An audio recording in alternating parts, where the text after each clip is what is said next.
through the roof? At 320 Solar, that power bill will be no more. In fact, about 90% of our customers report lower solar payments than with electricity. That's more power in your pocket. 320 Solar. Power up.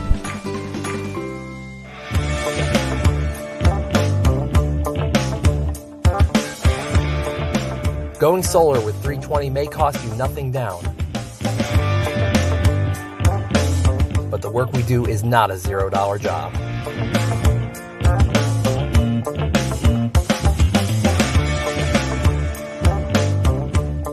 With a 10-year roof penetration warranty and solar panels guaranteed for 25 years, you can have peace of mind knowing we will do the job right every time without question.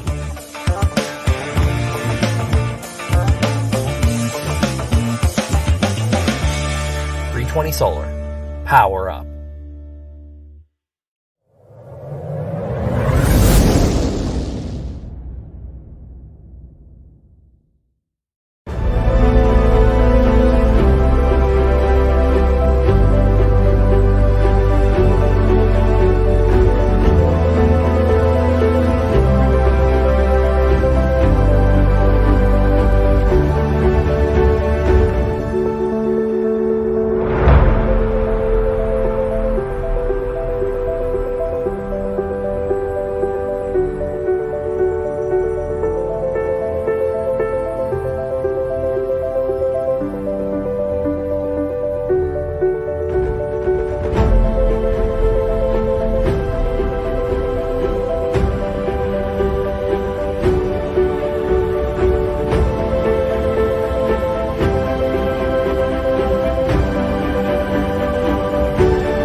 Warning, warning, warning.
What's up, everybody, and welcome back to another edition of Sports Talk 49 live on BucsReport.com. Every Monday and Friday, Monday doing postgame, Friday doing pregame, which we are today. Pregame to the Carolina Panthers, going to talk about game planning, what to do to stop. Most of it's common sense, but we're just going to talk about little things that you got to work on, what they got to work on, and to secure the victory Sunday against the Carolina Panthers. Going to give you some injury updates. Going to hear from Rick Hughes about 3:30. We're going to talk about tape. We're going to go over the winning angle, as that's my thing on Fridays. We're talking about film study, Madden 21 predictions, and Bucs offensive line, Donovan Smith, and then a tape from Steven Cheetah on how Tristan Wirfs did. I know a lot of you guys want to see how he did against premier pass rushers. We already know how Donovan Smith did versus premier pass rushers, so we're going to see how Tristan Wirfs did live on video. We'll give it to you here, but we'll get through all the preliminaries as always. See you, Christopher Cole, in the comments section. What's going on, Jeremy? How's everybody doing? Phone lines are open. We'll talk about that, but let's get to status quo as always. Got to give my people here at BucsReport.com love and shout out. You got Friday edition. You got me at 3:00. You got Friday Night Frenzy with Joshua Cole Allen at 7:30. Then you got Peter Blake and the Sports Web coming to you, putting you to bed, laying you down with the Sports Web, giving you something to think about as you go to bed. So let's move on. Also, for those who are gamers, make sure to check me out. Hashtag me at BR Madden Challenge. On live on Bucs Report Twitch, you'll play me, and I will post the videos live on a live stream of us competing. Trying to get the Twitch thing going here, and it's just Bucs Report on Twitch for the gamers who watch the show and whoever plays Madden, whoever that may be. I know there was a lot of controversy with Madden, but all right, we got a phone call already.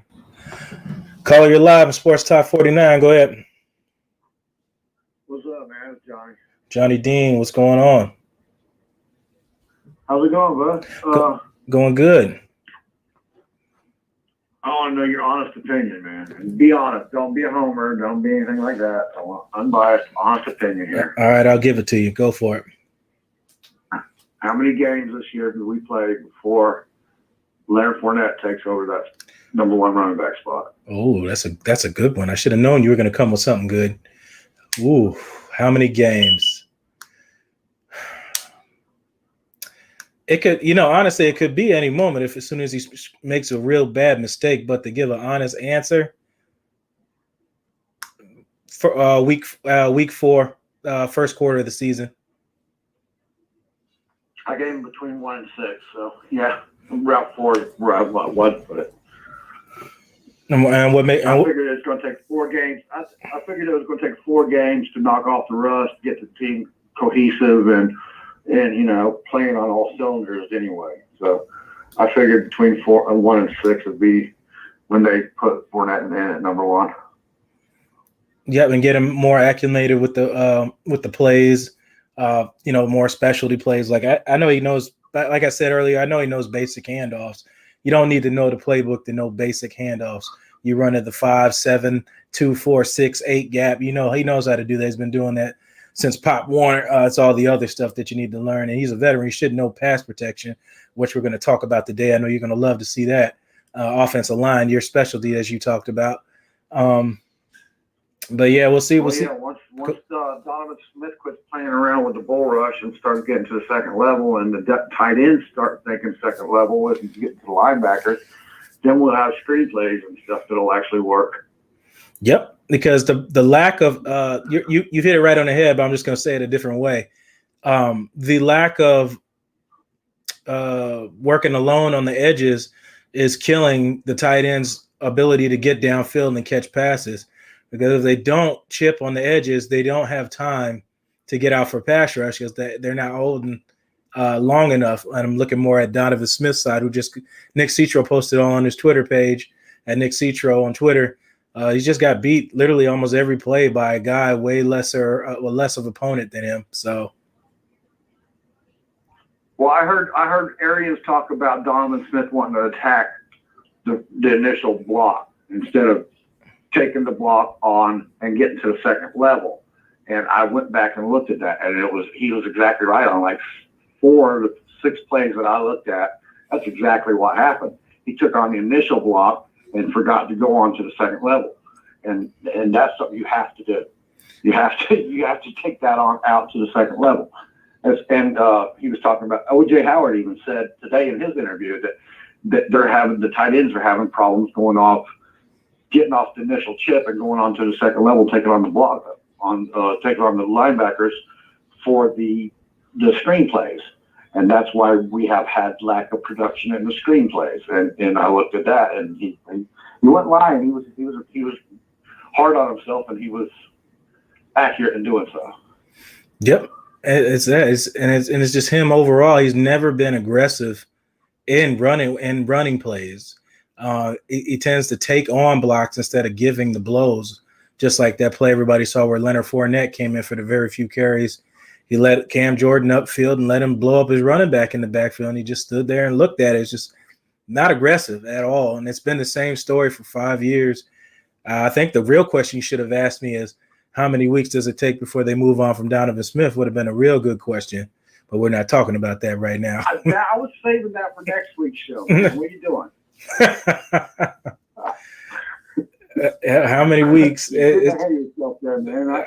Get ahead of yourself. But I mean, he's the hot topic of discussion. I don't think everybody's that mad at Ronald Jones, really, especially when the play of Donovan Smith was just that bad. Like you totally forget about Ronald Jones. And I know Peter Blake is really standing by Ronald Jones. I really would like to see him succeed. I would like to see them all get their fair share of carries in key game situations, and that's what I believe what's going to happen. It's going to be matchups. We know Leonard Fournette wasn't brought in here to be a second running back. We know that. He was drafted the same year as Jones. He was drafted in the first round. He's got 2,000-yard seasons behind his back. He has breakout games where he's gotten 99 yards and 81 yards. Jones has yet to show that he can break a big run like that. So there's no doubt in my mind Fournette was brought in here to be the number one back. Only time will tell. Only time will tell. And it's be interesting to see what Leonard Fournette wants to re-sign to at the end of the season as well. It's going to be a lot of questions that need to be answered. Will Ronald Jones be moved near midway point of the season? Who knows? There's a lot of possibilities because you're about right. You said 1 to 6 weeks coming into the 8th week with the trade deadline coming to an end. Ronald Jones could be a possible person being moved if once Leonard Fournette he gets the plays down. But it says wait and see right now. I think they'll go run back by committee this year with the COVID and stuff. Right. But Jones probably will be gone next year because they're not going to pay 2 top 5 round draft picks, and they're not going to do it. And they brought Fournette in to be built out. They did. And the key that's people don't want to admit that, but look at the stats, man. I mean, just look at the situation. Period. Yeah, and I'd like to see Jones break one. I'd like to see Jones break at least 3 tackles. More instead of just going down the first time he gets hit or on the second hit. That's always been the issue. Like we said, you got to break that first tackle, man. Then he's off to the races after that. I think he would have really got a big run against the Saints when Tom threw him a low screen pass, and there was great blocks because the guys were still blocked, and Ronald Jones was able to get up and run for at least 10 yards. But I believe he would have caught that in stride. He might have been off to the races. But you're right. It's just always been waiting for him to get that big gain, and it just has yet to happen. Right. Yeah. How many years does it take to get your technique right? Because Donovan Smith, we'll go back to Donovan Smith for you. I'll get you back on track. Segue. How many years does it take to get technique right? Because Donovan Smith has been here long enough to get his technique down, dude. I don't think you draft a guy in the second round who has no offensive tackle techniques and needs to work that much. I think Donovan Smith wasn't the guy that Tampa Bay wanted originally in that draft. I can't remember who else was on the board. I mean, who else fell off before? Well, we got Marquette at the same time, so. Yeah, I can't remember who was all there at that time. And Donovan Smith had the same struggles at Penn State. I mean, for God's sakes, Noah Spence highlight tape is full of Donovan Smith, if you guys don't believe me. And we all know how Noah Spence turned out in the league as far as pass rushing. And he looked absolutely dominant against Donovan Smith, same as when it was in camp. And every year they come out, oh, Noah Spence looks great in camp. And then you look at the highlights, it's Donovan Smith he's putting on his back. So, I mean, it doesn't surprise me. So, I mean, how many years, to ask your question? It should have been already done, Johnny. I know how many. It's the same conversation you want to say for Winston. It's 5 years. 5 years. He still doesn't know how to move his feet. It's never going to happen. Exactly. And Donovan Smith's technique issues were supposed to be like worse, and worse already ahead of him, dude. He handled his business against Cam Jordan. I'm going to show that here today. Now, he had 6 bad plays, but 6 out of how many snaps? Yep. For a rookie, played the whole game with shortened practice season. Mm-hmm. I was impressed. I was impressed with him. I am too, and I believe the guys when they said he was a step ahead of the game. They weren't bluffing. The kid really did look there, especially in the run game, going up to the next level. Something we haven't seen much from this offensive line, getting to the next level. He was doing it there. So hopefully, him and Alex Kappa can work out something there on the right side and get some run game going. Winfield too, man. I said Winfield probably wouldn't start because he had a shortened practice season and stuff, and there was good safeties ahead of him. But man, I'm telling you, I was dead wrong, and I'm happy for it. Oh my goodness, he's just a step away from several plays, and that's not a bad thing. Especially if he would have came up with that pick near the end, that would have helped turn the game around. If he could have been one half yard closer, it probably would have been picked in the end zone, but. You're right. Made the first tackle on defense with a hit on Taysom Hill. He was flying around the field everywhere. He's as advertised. One more thing. Where did this Golston come from, man? The guy's balling, dude. Oh, you talking about the Ghost? Yeah, man. Where did he come from? He had the most hits in the backfield. Mm-hmm. I think he had tackles for losses on the and that was on a team stacked with people getting in the backfield. You know what I mean? They had a great game plan. He played very well that game. What he's very good at doing is run stuff, in which he does that very well, getting upfield. He tends to do real good when you don't ask a whole lot of him. You just ask him to penetrate the gap and get upfield. He does that for the most part, and he made a great tackle in the backfield on Alvin Kamara, one-on-one, brought his guy down, but that's the guy that we kind of overpaid originally at his rookie deal, and we expected him to be a pass rusher. But it's good to see him put in a system that helps him succeed. What I knew he was from the beginning was a 3-4 when Tampa Bay drafted him. That he wasn't that edge rusher as to be on an island on the outside. He was never that kind of guy at Michigan State. Another guy that I would have loved to see here in the system was Adrian Claiborne. I believe would have excelled real well in this defense. Oh, my God. You know, I've preached about the Predator for so long, man, and he was misused. He's not an outside guy. Misused following Shiano, and they were stuck. I mean, I remember Shiano had him on the right side stunting all the way over to the left to get a gap, to the A gap. And he was still getting in there, but he wasn't getting sacks, you know what I mean? Because he was crossing the entire field to get there. And that was Shiano's stunt, and I didn't understand it. Me and Keith Larson were in St. Petersburg at that time. And I kept pointing it out to him and stuff. I was like, "How do you do the guy like that? How do you abuse that man?" And here in the last 3 or 4 years, he's always been in the top 10 of hits and tackles in the backfield, tackles for loss, TFLs. So he's one of the most disruptive people in football, and nobody even knows his name anymore. Nope. I said it several times. Ben Cornett, add Winfield to that list. Oh, yeah, Winfield balled out. Yep. He said, if you don't know what you're talking about, Ben Cornett says Joe Burrow and Tristan Wirfs were outstanding rookies for week 2. I'm sure there's some other ones too, Ben, but I'm sure you just mentioned the ones that you saw, but Winfield balled out as well. But yes, Adrian Claiborne. Let you go. Let somebody else get called in here. Yep, appreciate it, Johnny. Later, bud. Later.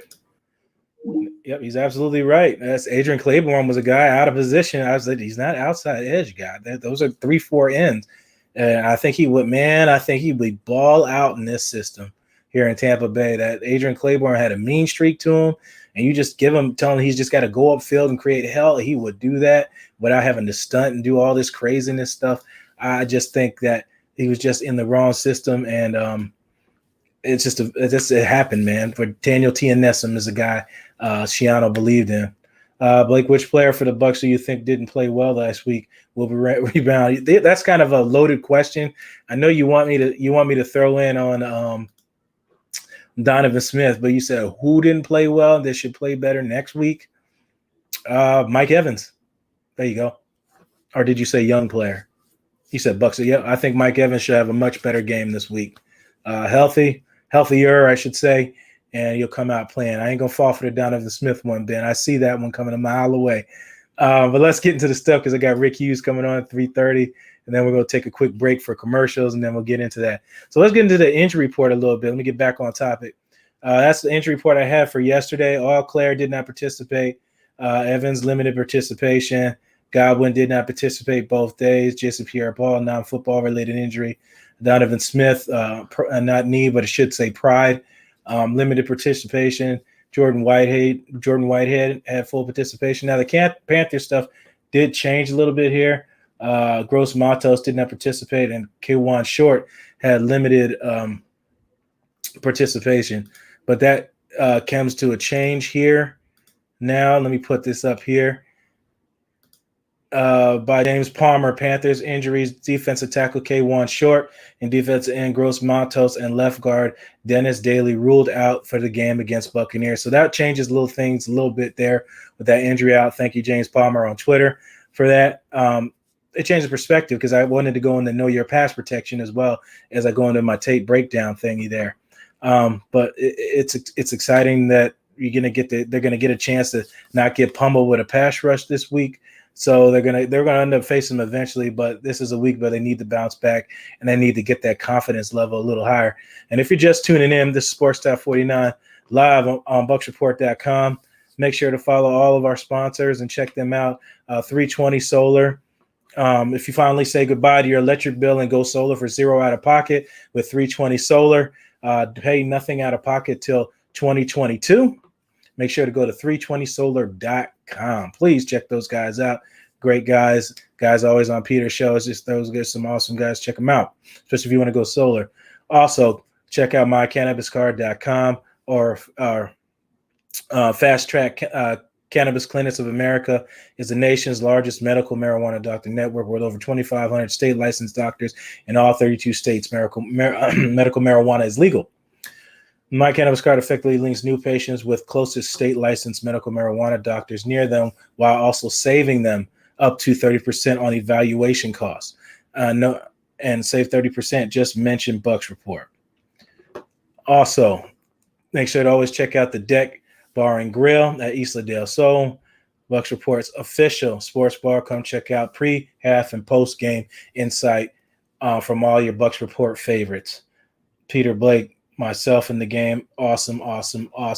Great time with those guys out there. It felt like I was at a tailgate, but we're talking football, something we would have done anyway at a game. So let's move on. We got to the injury report. Talked to Johnny. Let's go into Madden 21 predictions and why that's playing. I'm going to take me a drink and then we'll move on from there. But also make sure to follow me here at Blake Anthony 49 on Twitter. That's always there. I always respond to you. I'll check you out there. But make sure you go to that. And while we're doing that, we'll check out the Madden 21 predictions and see what they had this week. Last week, they had us beating the Saints 21-7, which that didn't happen. This week, we'll see what happens, what they got with the Panthers. Check it out.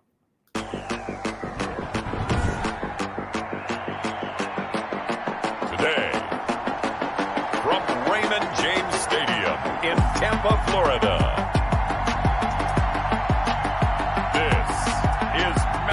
NFL 21 on EA Sports.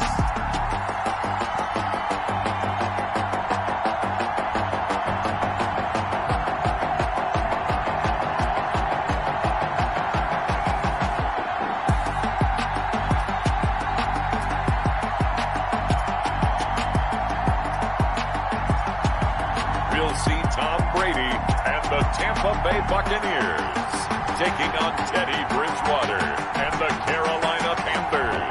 Accumulate big plays. On the ground, McCaffrey. And he is in. Touchdown, Carolina. A 3-yard touchdown run. And the Panthers, they widen their lead. And nothing special there. They show they were going to run the football. They ran it. They got it in. Like old-time football, right? Hey, this is exactly what we're going to do. Straight-ahead power, and they got it done.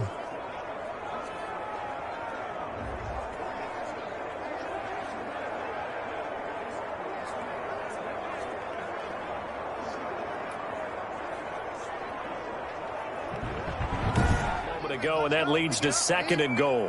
Mike 52, Mike 52. And let's get some penetration here. And he'll take it into the end zone. Touchdown, Tampa Bay. Tom Brady taking it in. And the Bucs have made this a one-score game. I'd have to say we're all a little bit surprised there because at his age, with his speed, or should I say lack thereof, the only rushing touchdowns I would expect are on quarterback sneaks, but here he found all of his guys covered, and he said, why not? And by the way, if that doesn't fire up your team to see the veteran like that risking his body for the touchdown, I don't know what will.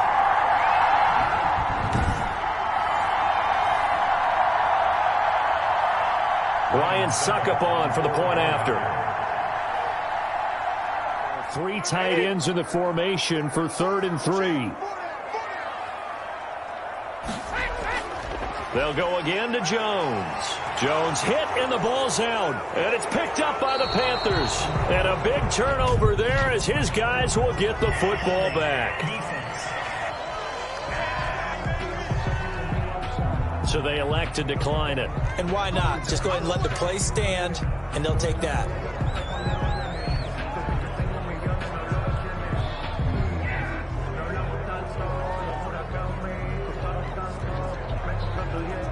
A very costly holding goal. 6 points here would go a long way toward wrapping this one up.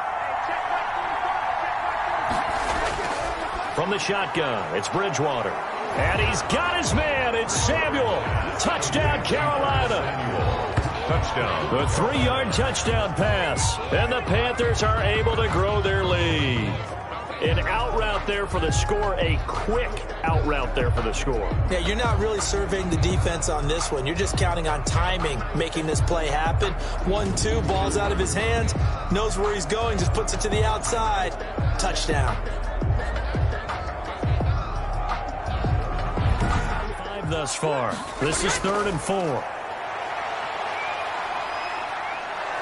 And he's going to be dropped. Back at the 15-yard line. K1 short, pushing through there to make the play defensively. And no matter what the situation, the O-line just hates that because they feel like they didn't protect little brother back there, right? Man, that's just so difficult for them because just think about every single play.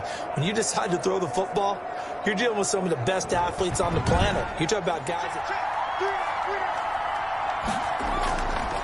They'll try and run some clock here as they keep it on the ground. McCaffrey with a first down and more.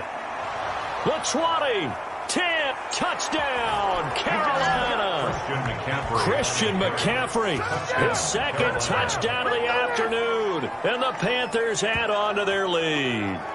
Well, it'd be real easy to say that they are firmly in control right now, but I'm looking at your face and I'm thinking I've got to be careful with that. Well, it's a 2-score game. You're inside of 2 minutes. I think you can breathe relatively easily now. Yeah, you can, but still, you got to stay vigilant. Can't give up anything cheap and easy. That could put you in some jeopardy.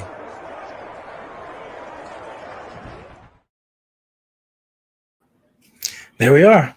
Bucs lose to the Panthers on a Ronald Jones turnover, as Johnny Dean was mentioning earlier. And I kind of believe it. That better not happen. He pops up better not. In the red zone, fumble, turnover, Panthers come down to score. And I really expect if the Tampa Bay Buccaneers turn over the ball this game, the Panthers will methodically go down the field. They won't take very much risk unless it's in their favor and just score field goals and score touchdowns when they could get Christian McCaffrey into space. And I really believe that that's what's going to happen in the game. If I don't mean Madden result, just about if they don't play the play the way that they should and turn the ball over like they did last week. And if you're just tuning in, this is Sports Talk Live on Sports Talk 49 on BucsReport.com, talking about pregame to the Panthers game. Heard from Johnny Dean. We're going to break down tape and all that stuff. Well, I don't know. Should we go into Tristan Wirfs and then go into a break? Now we'll go. Yeah, I'll break down how Tristan Wirfs plays since we talked about the offensive tackle. We'll hit the break, and then we'll get Rick Hughes on here and everything, and we'll go from there and talk about strategies to the next game. Talk about Rick's show coming up Sunday after the post game. Got Peter Blake coming up later. Got Joshua Cole Allen as well on today. So got a bunch of exciting stuff on a Friday. You know how Peter gets on Fridays. He gets a little crazy. Was it What Wild and Crazy Kids, Nickelodeon? But Peter's not a kid. He's grown. He's a kid at heart, though. But we'll move in to see, how did Tristan Wirfs do? How did he do? I know we didn't see him getting dominated, but let's see how he did. And Steven Cheetah will show you. Draft in his first game came against Cam Jordan and the Saints. Take a look at the rookie. First snap, he is raring to go. He fires off the ball and does a nice job blowing Cam Jordan off the ball. His run blocking was a big strength coming out of Iowa, and just watch him dig out David Onyemata here. Really nice job. Now, Jordan had 15.5 sacks last year and a wide repertoire of moves, but Wirfs gets thrown a spin move here and barely bats an eye. In fact, he beats Cam to the spot and is there waiting for him when he turns around, and his eyes are good. Check this out here. Wirfs is responsible for Jordan, but sees him put his foot in the turf to cut inside, so he immediately turns his attention to the defensive tackle coming his way on the TE stunt. He picks him up pretty easily and takes him to his next stop on the scenic route. In reviewing the tape, something that stood out with Wirfs was just how quickly he fires out of his stance. I mean, this guy's 6'5", 322 pounds, but look at how much faster he is than everyone, even besting Jordan. I'm going to rewind this and show this to you again, but it's a little high, but look at the thunder and the shock he's got in his hands. He just locks out Cam with those big mitts. And on the next play, Cam Jordan's going to go for a chop swim move, but look at Wirfs' hand placement. He avoids the chop and he gets his right hand squarely on Jordan's breastplate, knocking him off balance. His swim turns more into a swipe because gravity is pulling him down, but Wirfs is just there to engulf him with some help from Alex Kappa. Jordan's got no shot of flattening, getting to the quarterback. Just rewind it, look at it again. So impressive for a guy in his first career start. And then finally, again, going against Cam Jordan here. Cam tries for the cross chop, but Tristan is able to get into him and push him off his spot. Look at the knee bend here and the power and the base he's going from. It's just great position. Jordan tries to flatten out, and Wirfs is just quicker and to the spot. Very impressive debut for the first round rookie out of Iowa.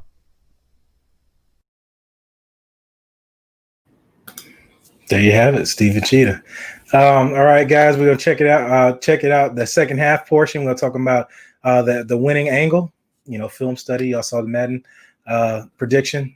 They predicted we're gonna lose to the Panthers. Hopefully that doesn't happen. They bounce back, and then we'll get to Rick Hughes. But first, you're gonna hear from our sponsors, mycandispicard.com, 320 Solar, and the Deck Bar and Grill. So check that out, and we'll bring myself and Rick Hughes back here, and we're just going to talk about tape. And it's always fun talking with Rick, man. It's like sitting at a guy with a bar, with a nice beer, probably Corona with some grenadine in it, because I like it because it turns red. Not sure what Rick drinks exactly, but we'll find out later. We'll get the commercial and then we'll move on.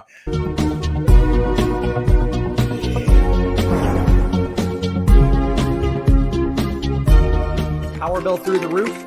At 320 Solar, that power bill will be no more. In fact, about 90% of our customers report lower solar payments than with electricity. That's more power in your pocket. 320 Solar. Power up.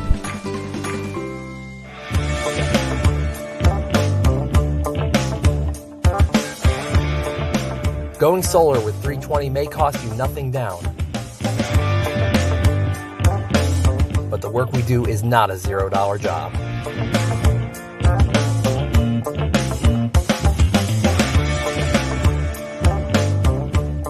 With a 10-year roof penetration warranty and solar panels guaranteed for 25 years, you can have peace of mind knowing we will do the job right every time without question.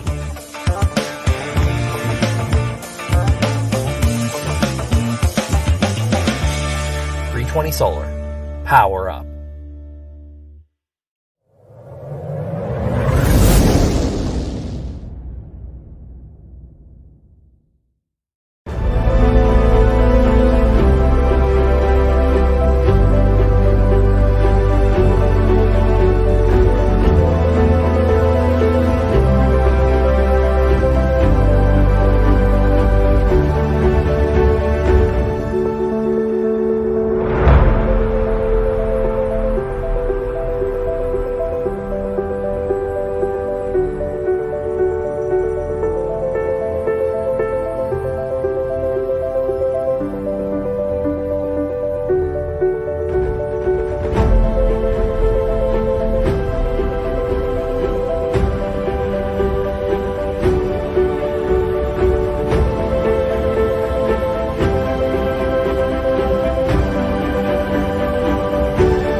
And we're back. Welcome to another edition of Sports Talk 49 live on BucsReport.com. Make sure to check out the three sponsors that you saw: MyCannabisCard.com, 320 Solar, and the Deck Bar and Grill. But without further ado, let me bring in the man, the myth, the legend, my brother from another mother, Mr. Rick Hughes. Me? Yeah. How you doing? What's going on, brother? Not man. How are you? Doing great. Yeah. Talking football, try to appease ourselves till Sunday until we get you on there. And when they can find you on Sunday, Rick? 9 o'clock. 9 o'clock this Sunday from 9 to 11, right here in the cheap seats. Talking football, talking about the game from the day, and either trying to talk people off the ledge or either way, talking people off the ledge, win or lose, because that kind of seems to be the order of the day. That's how it is. You gotta talk some sense into it. Some relax. It's like you gotta have that voice. Like, what's that painter guy? He says, "We're gonna paint a tiny tree right now. And a nice, let's get a cloud right here, and some little birds. Birds are just chirping." Yep, that guy with that crazy hair. Yeah, kind of reminds me of Ray Kennedy a little bit. Yes, kind of.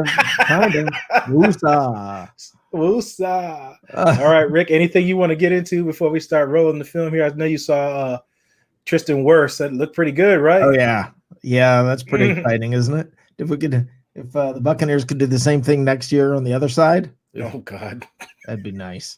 It would be nice. I mean, like Johnny said, how long does it take to figure that out? I know it was a loaded question. Right. Johnny knows it shouldn't take 5 years to know how to move your feet and put your hands on people. Well, I mean, I think he was practicing social distancing. I think he was doing it on the field. He did actually opt out, or he did, he's like, all right, I'm just going to stay away from these guys. 6 feet, right? 6 feet. 6 feet. And he definitely did that. Some of those, the best shot of the day was the one I posted in the group where you see the guy hitting Tom Brady and you see Donovan Smith on his rear end just looking back, knowing he got defeated. It's just that's the photo of the day right there. That says everything you need to know. Does he realize it? Does he feel defeated? I mean, I wonder if you never hear from the guy, man, I had a bad game, I need to step it up. You never hear that. I mean, you don't hear anything.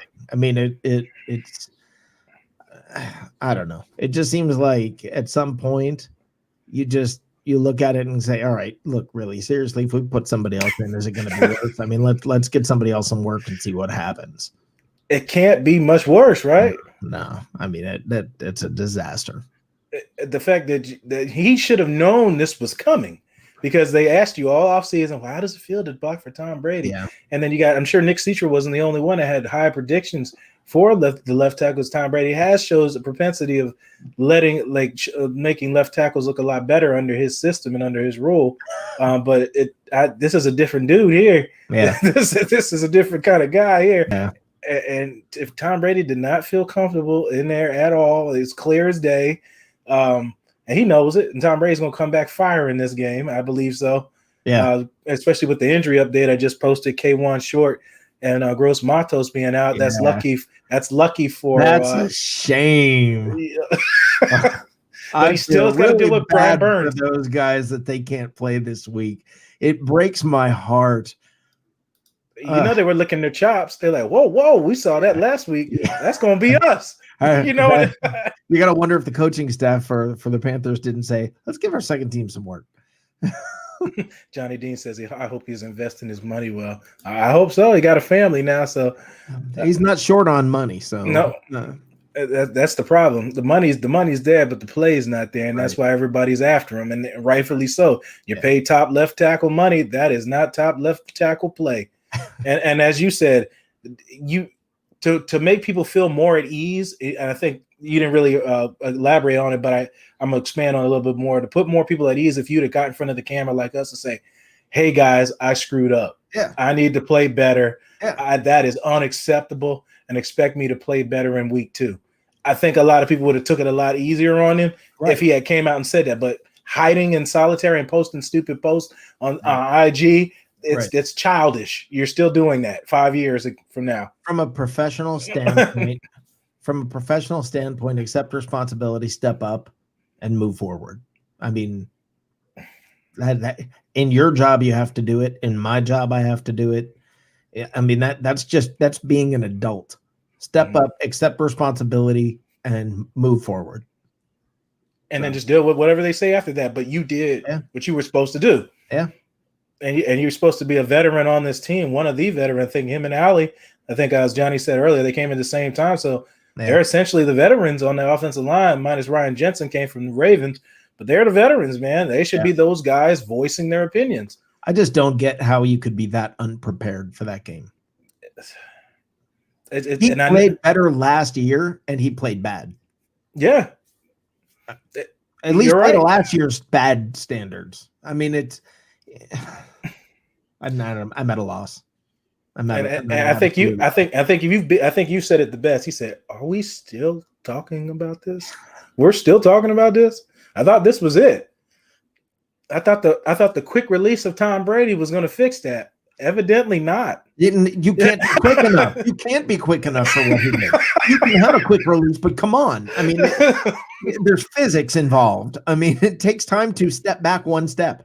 And I mean, there's no and with that being said, I'm not trying to insult people's football intelligence, but I see comments like, well, they need to go more 3-step drops. So you're going to tell somebody to run 3-step drops the entire game. That leaves no time. Right. Let me just expand on it. They run the 40-yard dash for a reason. How fast do the fastest people get to the 40 and the 40-yard dash? The average speed is 4.5. So if you're asking to do a 3-step drop, they're not getting 40 yards that quickly. Right. So you're asking to go deep, never. Everything's underneath. So pretty much it's easy to cover you as far as a defense if that's what you want to run the entire game. But it's just interesting when you say that. But there's some underlying issues that need to be fixed. Listen, it's one thing if you're a young player, you didn't have preseason, you came in, I get it. But to come in a situation like this, where you've been playing for years, people are questioning you, people are doubting you, and then to just basically no-show. I mean, there's absolutely no way to justify it. Now, I haven't seen the latest injury report. Is he off it or on it? I haven't seen the one for today. It hasn't popped up as far as I know. He's probably I imagine he's going to play. He doesn't miss games.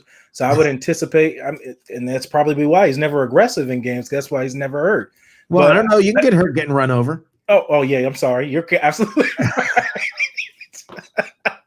Absolutely right. Me falling backwards, no doubt. So I mean, well, I don't think they put under injury report posterior injury.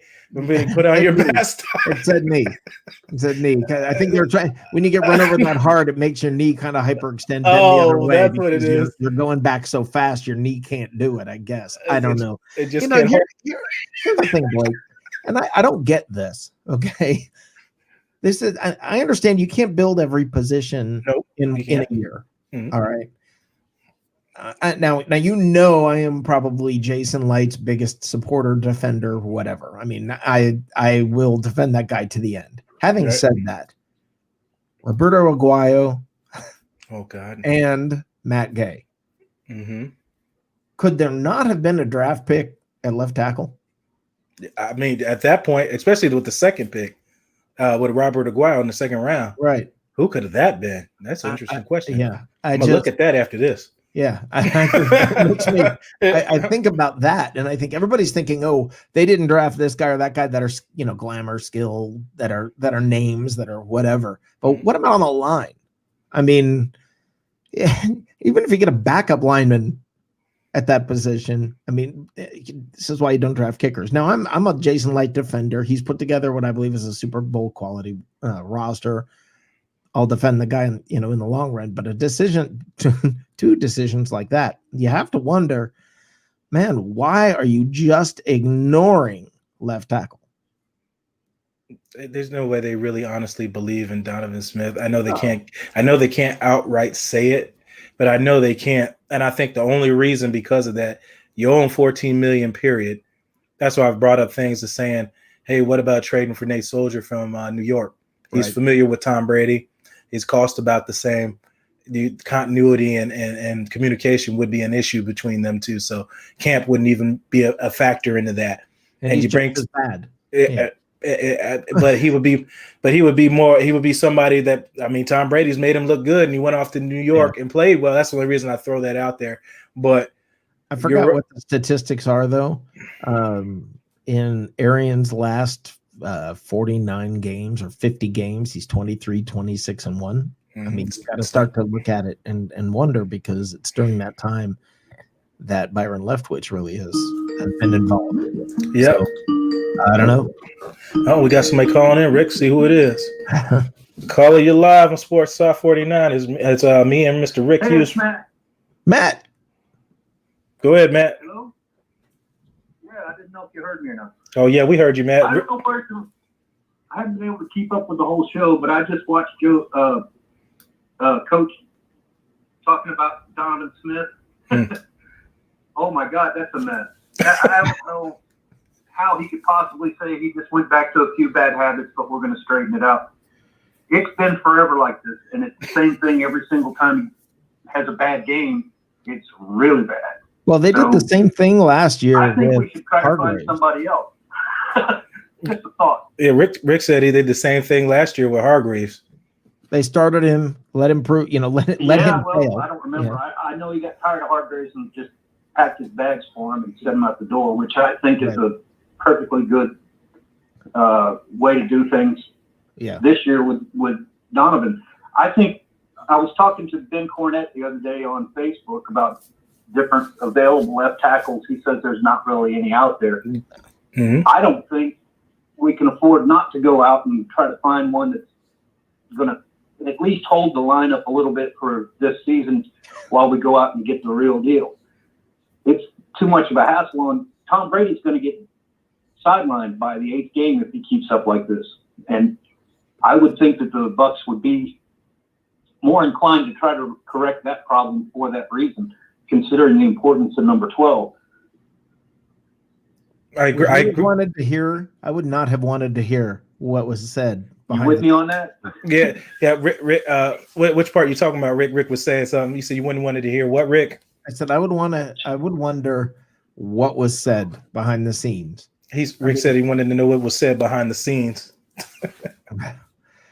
I mean, yeah, I can't hear Rick on the phone, so that's all I'm good. not able to keep up with that. That's all right. I'll translate. But Rick can hear you. Well, that's good.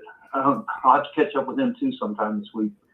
But that's what I was thinking.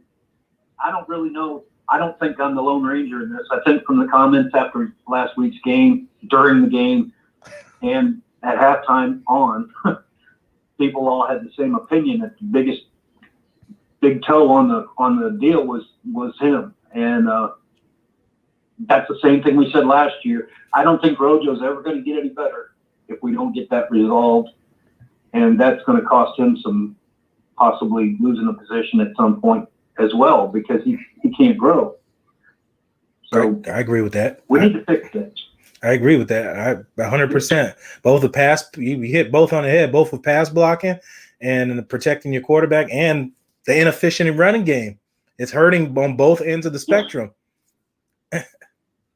Well, there was a play last week where Donovan got beat, but he got beat to the outside, and while he was trying to catch up to the guy, whoever the running back was got in behind that, and then they ended up 2 dead bodies on the ground, and the defensive end got in there.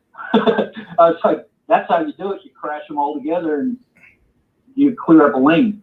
Right. So, do not be shocked. I don't know. Everything I thought was going to be resolved. The only thing that was a question mark was the line, and I thought that Tristan Wirfs was going to be the big question mark, and I thought he played very well. Absolutely. So we ended up right back where we started from. So I don't know how long they'll put up with it, but that's my 2 cents on the deal. I don't have an answer. Rick likes to come up with a conclusion, and I don't have one. So I'm probably glad I don't. I don't think Rick does either. For Donovan Smith right now, I think Rick is about done. I think Rick is done. Like, he's done talking about Jameis Winston. I think he's done talking about Donovan Smith. But appreciate you calling, Matt. All right, Blake. You have a good afternoon. You too, brother. Listen, you're right. I'm done talking about it. We've had this conversation. I mean, let's put it this way. I promise you that just like in this conversation that we're having, there's no new answers. Nope. Okay. I promise you, behind the scenes with the coaches, when they're talking, they're pulling their hair out going, are we really still talking about this? Yep. I mean, and what they did last year. Oh, I bet you that's Johnny Dean. Call your live at Sports Talk 49. Go ahead. Yeah, this is Johnny again. Go ahead, Johnny. I had to make a second call here. Go. That's fine. They said Rick was about to go. Rick was about to go in. Yeah, I heard Matt call in, and I just have to say something. Donovan Smith, the writing is on the wall. He is not going to be a Buck long. That's true. But at this moment, there's no options there. You're going to put Josh Wells in there. You're going to put Haig in there. They can't hold up to that position, and you know it. We know it. They're rotation guys. And we saw what Josh Wells neither can Donovan Smith come back last year, remember? Rick said neither can Donovan Smith. I mean, what do you mean they can't change it because Josh Wells did last year, and we were happy to see him come back in. All right? That's how bad the situation is right there. The rest of the foundation is great. Let's look at the rest of the foundation. We got Alex Kappa. We got Tristan Wirfs, who's looking really good. Mm-hmm. We got Brian Jensen. We got Ali Marpet. That one spot needs fixed, but there are ways to fix that spot with scheme. Right. There is one guy I haven't seen yet, and I don't know if the coaching staff don't feel that he's capable of going in yet. Then I'm going to side with them. Is that Zachary guy, Zach something? He was brought in as a left tackle walk on or undrafted. Oh, from South Carolina. I know you're talking about. Yeah, he looked good in South Carolina, so I might have some interest in him. But he's not going to be worse. He could be. He's not going to walk in there. Not really. He could, but we're not going to walk in right now with COVID and no practice. Rick says he said he couldn't be any worse.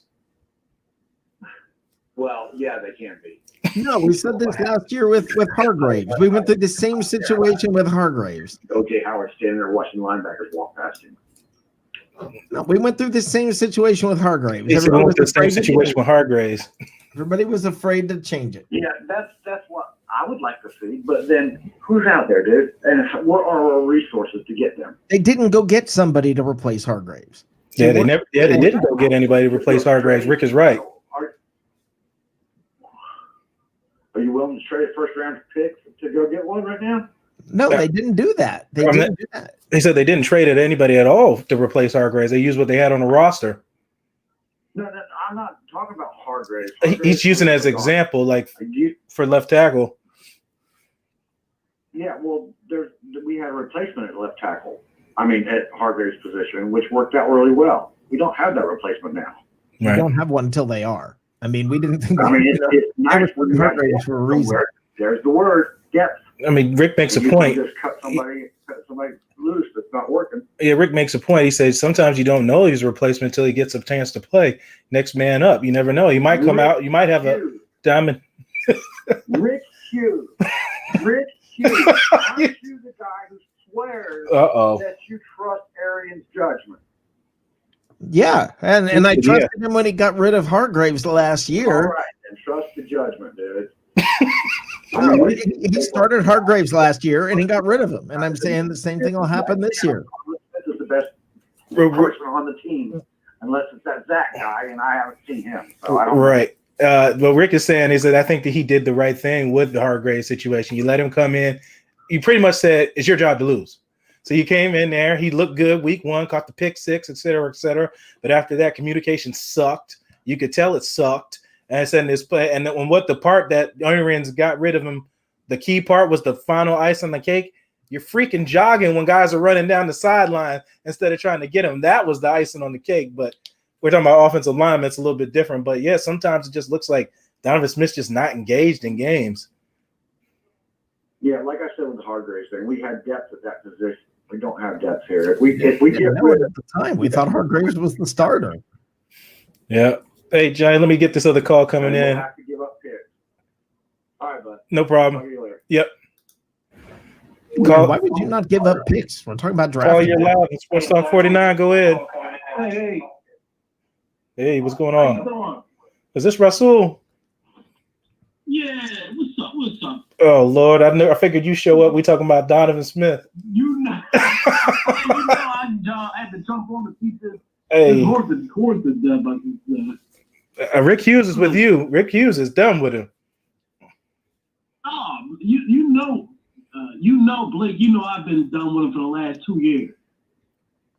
Listen, Let's at least talk about somebody different failing. Who would that be, Rick? Who you think? He said somebody else. No, I'm just saying, I don't care if we bring in somebody. I don't care if you throw Haig in. Then let's talk about Haig failing instead of Donovan Smith. Now he comes in motion to help chip block that defensive end. I don't even want to mention his name anymore. But all 76 had to do was plant his right foot and don't allow him inside. That defensive end came right inside on him. He had help with the chip block on his left. That defensive end came right inside, put pressure on Brady. That was it. He blew the play up. See, everybody says it's a lack of heart. That he's a lack of heart. I just think it's a lack of ability. He's been letting that defensive end come through him every time. And I remember when you made that video. That might be true, Rick. It might be true. You said that video that you showed, and a lot of those that you had, Blake, and you showed his footwork. And with things that it centered on him, what he couldn't do. Right. A lot of those clips came from New Orleans. Mm-hmm. And I don't know what that defense. I forget that defensive end name. I forget even his name. You talking about Cam Jordan or the other guy? The other guy. The other guy. Whoever he is. Right. Blew right by him. He owns him. He did. He did own him. He owns him. He goes right by. He doesn't respect him because he knows he's wrong. And I blame it on the management because if we see it, we've been talking about that for the last 2 years, Blake. That's what Rick was saying too. Yeah. If we see it, how can they not see that? The only thing I could blame it on is they knew they signed up for that big contract, and they don't want to eat it. Yeah, but you're gonna have to eat it. We should have ate it last year. Yeah. Cut them, let them go, and draft. And they should have. I mean, I love the draft picks. Number 1, the number 2. I don't know about that running back. That I mean, who knows? He's good or not? If he's good or not, but you didn't need him. You didn't need that running back then. I know they didn't expect Fournette to come. They're going to have Fournette and McCoy. As a GM, that's your job. And that number 2 pick should have went to an offensive. Hold on. Ask him this. Okay, ask him this. He didn't know. They didn't know they were going to have Fournette and McCoy. What does this roster look like without Fournette and McCoy if you don't draft them? As it is now, it's so not. What do you think? What do you think the roster would look like if they just kept their draft picks and did not pick up Fournette and McCoy? I think it would have been fun. I think everything would have been fun. You had enough. You brought in the offense was fun. The only problem with the offense was it was protecting Winston last year, and of course Winston interception. So he was good with Rojo and Agumbawale? Brady in half those interceptions are going away. Well, be Keyshawn Vaughn and Raymond Calais. He's saying instead of Vaughn draft. On Winston, that Winston threw was he had pressure on him. Right. That's where most picks come, where most quarterbacks. Exactly. So you could have just brought Brady in like they did and just, I agree with the first. I don't have any problem with that first pick. But that second pick should have been another offensive lineman to replace that $14 million slot that we have. It's like, it's ridiculous. How we seen that? We've seen that the last 2 years. Right. I don't think he's here after this year. I don't think he's here after this year because I don't think that's out. I mean, it's pretty much what you see with the weak link of the offense. It's definitely that offensive line, that left side. Right. 4 weeks. He has 4 weeks. He's got 4 weeks, Russell. So I got to leave you one question before me and Rick get to the tape here. Are you on the Joe Haig train starting, or are you with Donovan Smith still starting? I think I know the answer, but I just want to hear you say it. You know my answer. He just laughing. Let's hear somebody else fail. Let's talk about somebody else failing. Yeah. It's a shame. It's really a shame. But we've definitely been talking about the last 2 years. Yep. But he's under contract. Nothing a shame. He's under contract and he's due $14 million no matter what you do with him. I think after this year, that's it. And I think everybody's in agreement with that. Yeah, let him go. Let him go. All right, Russell. Appreciate you calling. Let me get to this tape. All right. Yep. Y'all be. Oh, my Yeah, bad. Johnny Dean kept me from going off. Yeah.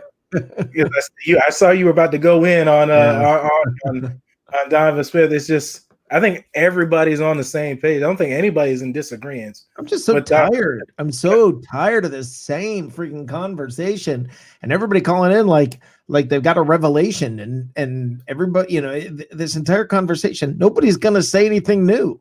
Everybody's agreeing for once. Right. Everybody's agreeing. That's the part. Nobody's disagreeing with each other. All right, let's get to some fun stuff here, Rick, and let's leave Donovan Smith alone because I know you'll go to bed thinking about him. That's all. All right, so let's talk about their offense here and what they got going on. So what you see here and what I noticed in watching tape, you're going to see a whole lot in this formation right here. Why is that, Blake? Why would they do that?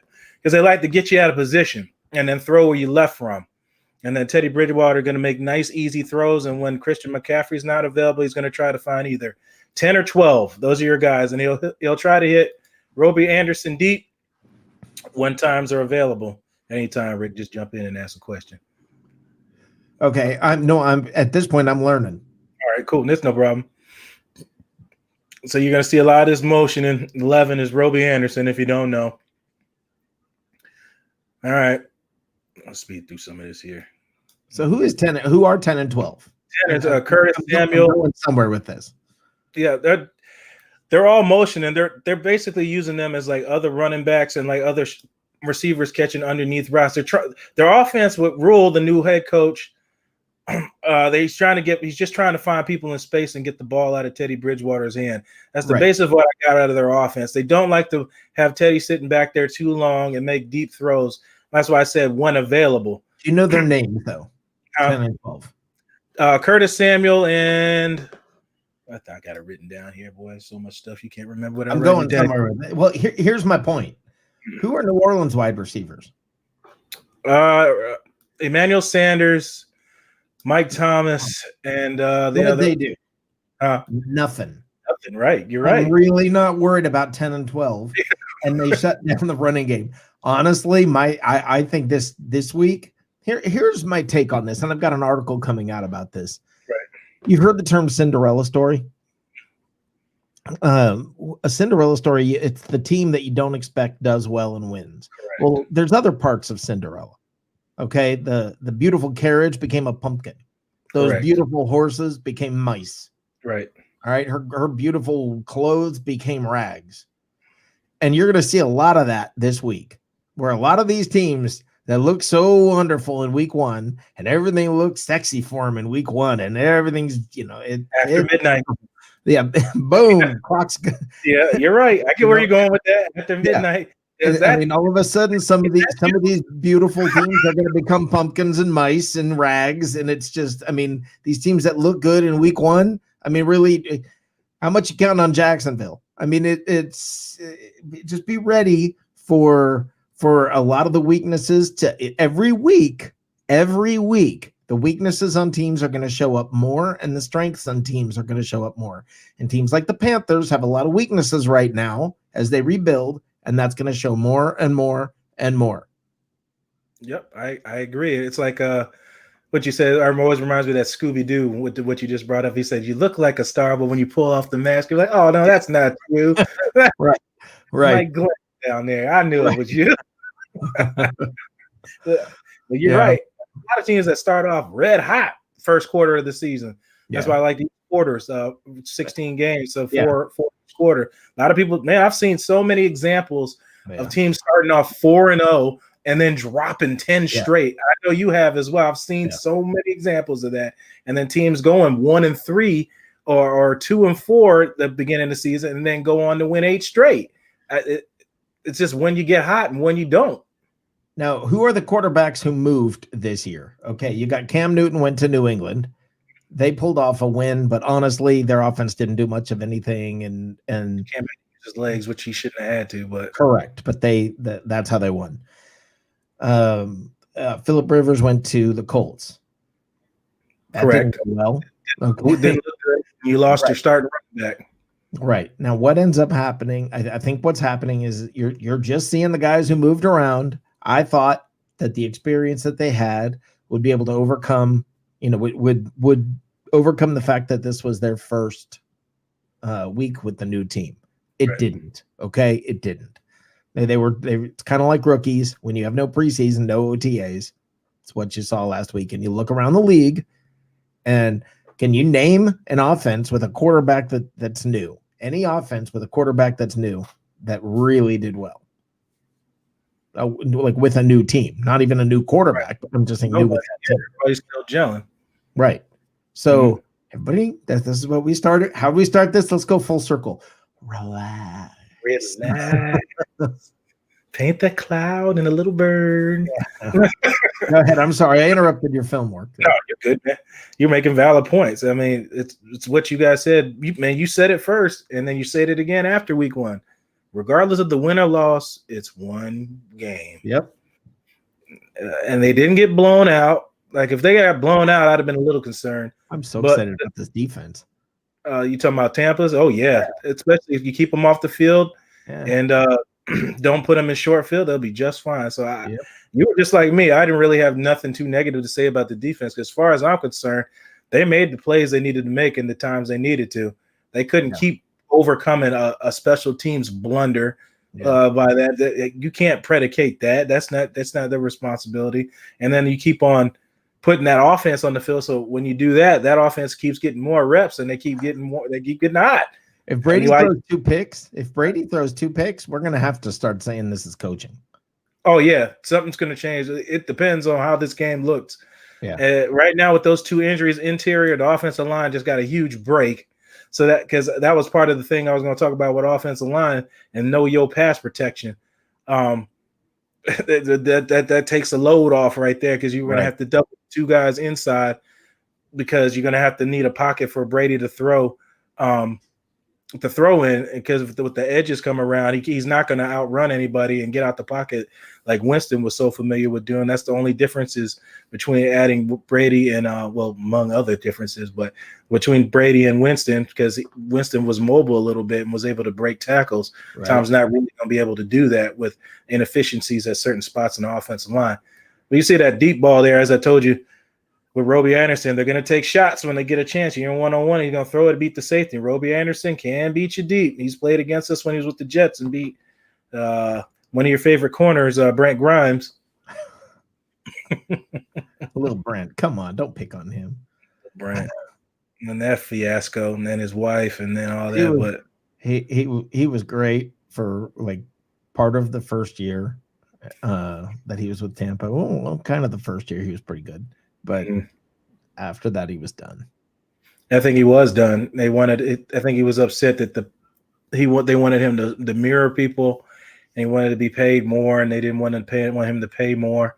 And they weren't going to do that. And this is what this is. Like I said again, I keep circling that out. You're going to see this. Remember, I said earlier, you're going to see this offense over and over. This formation right here. Tons of times, and all they do is try to get you out of place.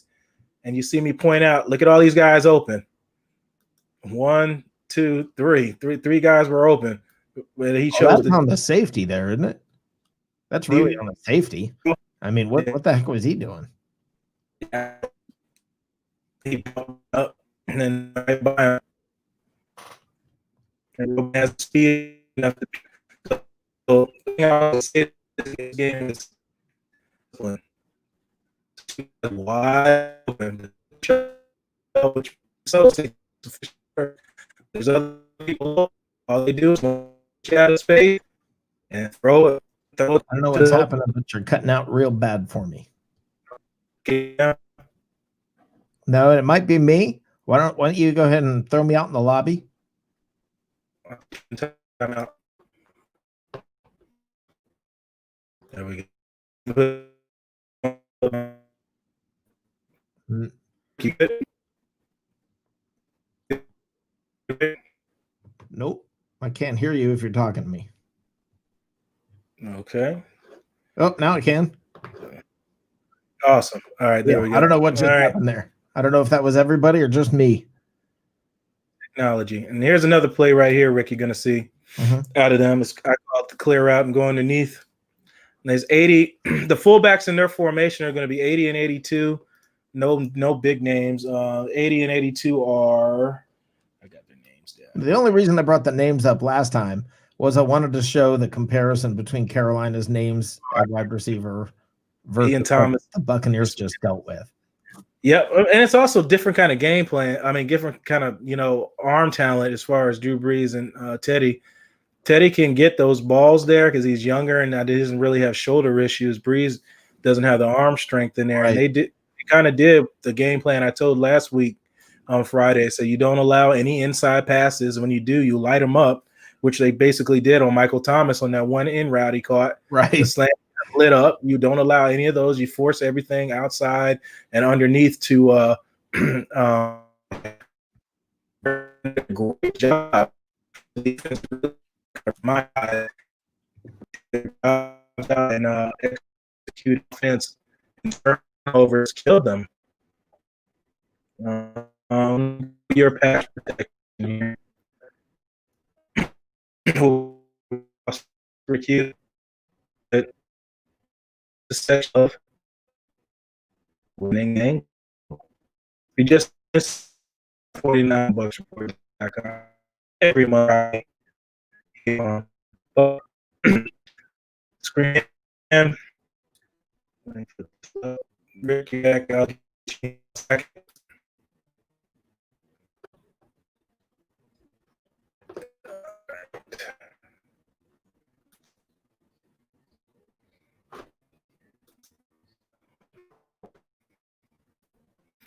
Hopefully that's up.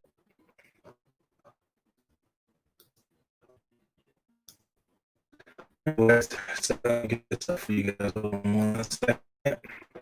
Technical difficulties.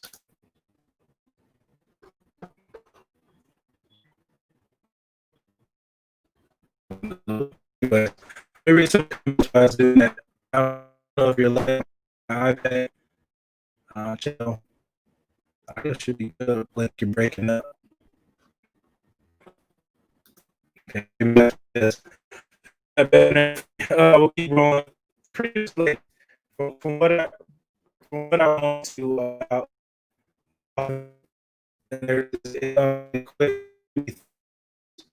it's not going to be that it's and as quick as possible and make two more. They're going to just keep things for him. So and then speed and like that. And that's thing like that. So I was just reading the comments. Freeze frame. I don't know if you're lagging audio. I'm just reading the comments here. Teresa, is it me? Hopefully it's good. You have to set a certain age to get example. And I'm etiquette. Let's do the TikTok while we can.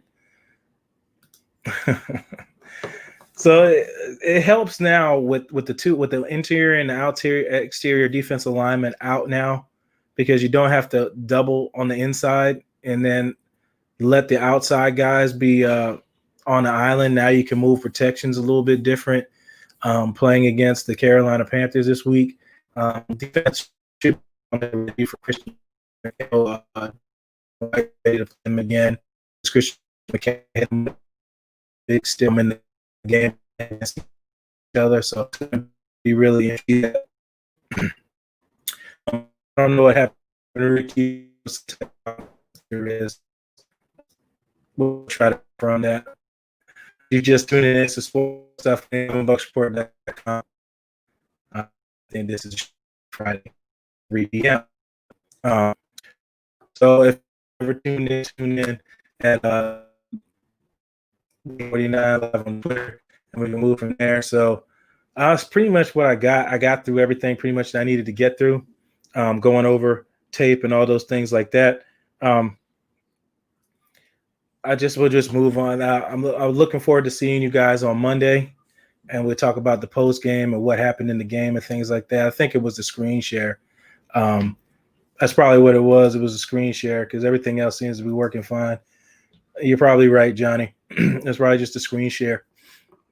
So, I mean, I got it up there and showed you guys what I wanted to show you on offense, things like that. And I wanted you to see the Packers. I mean, not the Packers, but the Carolinas defensive front and the things, what they're going to try to run on defense and things of that nature. That's basically what I wanted you to see, what they're going to try to do on offense. It's just basically that quads bunch formation. No, ain't nobody streaming over here, man. I think it was me doing the screen share and then the size of the videos that I'm playing. It was probably that because I tried to get the best video so you guys could see everything. That's probably what it was. So no, I know how to fix that next time. And use lower quality. I just have like 720. I'll just use standard video. It's probably what they're using anyway to stream on these because their video is kind of wonky anyway. But I'll do that next time. I appreciate having Rick Hughes on and everybody else coming on, calling in, and everybody talking about Donovan Smith and everything. But they can't turn the ball over this game, as I said earlier. I know the Madden simulation had the Bucs losing to the Panthers, and it was all off of a turnover pretty much. They should have had that game, and it's going to be the same in this game. You can't turn the ball over because they're going to dink and dunk in this game. Whatever's not there, Teddy's going to run and get the yards. He's going to feed the ball to Christian McCaffrey, and they're going to get the yards when they need to get the yards and things like that. So they got to know the pass protections. They got to protect Tom Brady and got to allow him to get the ball downfield. One thing I did want to add, though, is that I think that Byron Leftwich is calling a lot of the plays right now. I think that's what's going on, is that he's calling a lot of the plays, and that's why you're seeing these elongated plays and things like that, and not allowing Tom Brady to just go underneath and dink and dunk. I know they say they're going to work together in their offense, but it seems like it's more of these vertical passings coming on in these games versus the underneath throws. Let's see this week if there's going to be a little more integration into that versus the way it was last game. And one thing I didn't emphasize, the Saints played they have a great recipe for playing Tampa Bay. Don't think for 1 second that the Panthers aren't going to do the same thing. Don't think for a second that the Panthers aren't going to try to play press. They're not going to play press and force these receivers to get separation, because they didn't get a whole lot of separation in this game and in that last game against the Saints. And I expect the Panthers to do the same. They're expecting to play up close and force these guys to get separation and rely on getting pressure up front and forcing error throws. That's why the Saints were putting their hands on the receivers so much, not letting them get free releases. I expect to see the same exact thing here Sunday. Neither is their no line's not good, but we're talking about one side at a time, Johnny. One side at a time. Their line is beat up too. Matt says we should probably have victory this week. Panthers are not good. Teddy needs more. The CMC and Carolina defense isn't the same this year. I agree. I expect another sloppy game, but improve over last week. I agree. Stop that. Let's do a TikTok. Oh God, Teresa Baxter. I don't think he said I don't think NO played so great. I think we gave them the same with turnovers, penalties, and their stupid special teams blunder. You couldn't have said that better. The special teams blunder. You can't give them the ball, man. You just can't turn the ball over to them and give the defense short field to play on, and then make your defense look bad because your inability to hold on to the ball on offense. I've talked for an hour and 30 minutes. I'm glad Rick Hughes came on. We talked for a little bit, and we'll talk more later. Scotty is hot. Got to get separation this week. You got to have these defenders respect your wide receivers. If they don't, they're going to play up and they're going to force you to make tight throws in the windows. So we'll see. Derek Brown is got Derek. Well, another thing, Derek Brown. What I watched on tape, he's very active at the beginning of the games. He's very active at the very beginning of the games, but later in the game, he gets very lazy because he's tired. So I expect to keep them on the field for elongated times and take away his ability to dominate and make pressure. Jensen's going to have his hands full because he's going to play over that zero technique and that one and two eye spot. If you don't know what that is, it's near the A gap and then over the guard. That's where he's going to play, and he's just going to bull rush upfield in their 4-3 defense. Oh shit! I completely blanked special teams out. They could lose the game themselves. Tampa Bay knows that all too well about them Brownies. That's a good win versus what happened to them last week. Definitely. Use Rojo and Fournette like Chubb and Hunt. Cleveland has a little beefier offensive line. They've beefed up on the offensive line, so that's how they're getting those running lanes. And Nick Chubb is just an absolute beast. So I wouldn't be opposed to that. No, I wouldn't be opposed to that, Leroy. Definitely use them like that.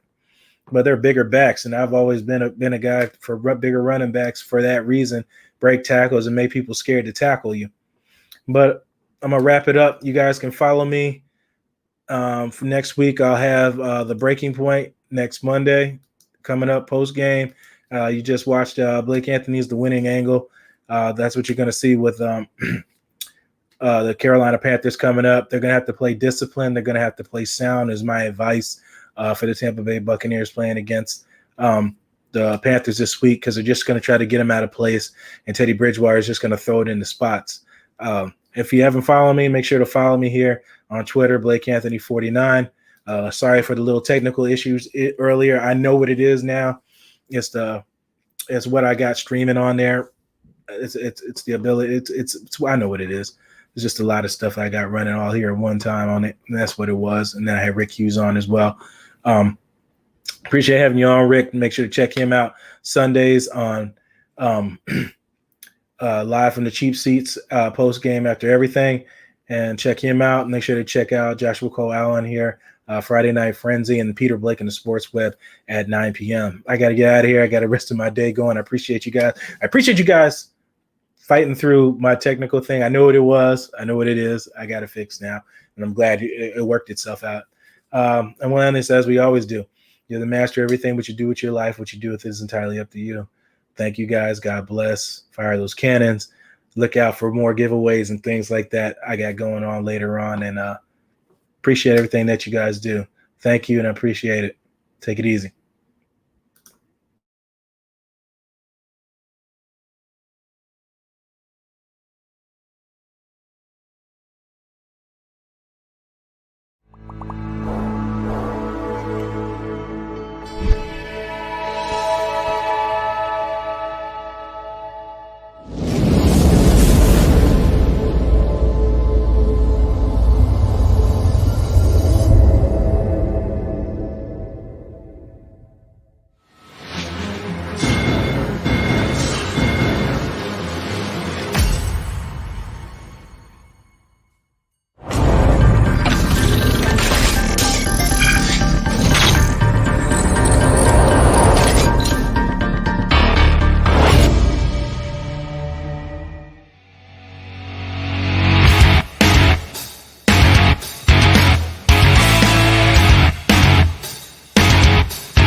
be us, but you haven't called. Call 1-833-77-SOLAR right now and join the 320 Solar Happy Customers Club for $0 down and no payments until 2022.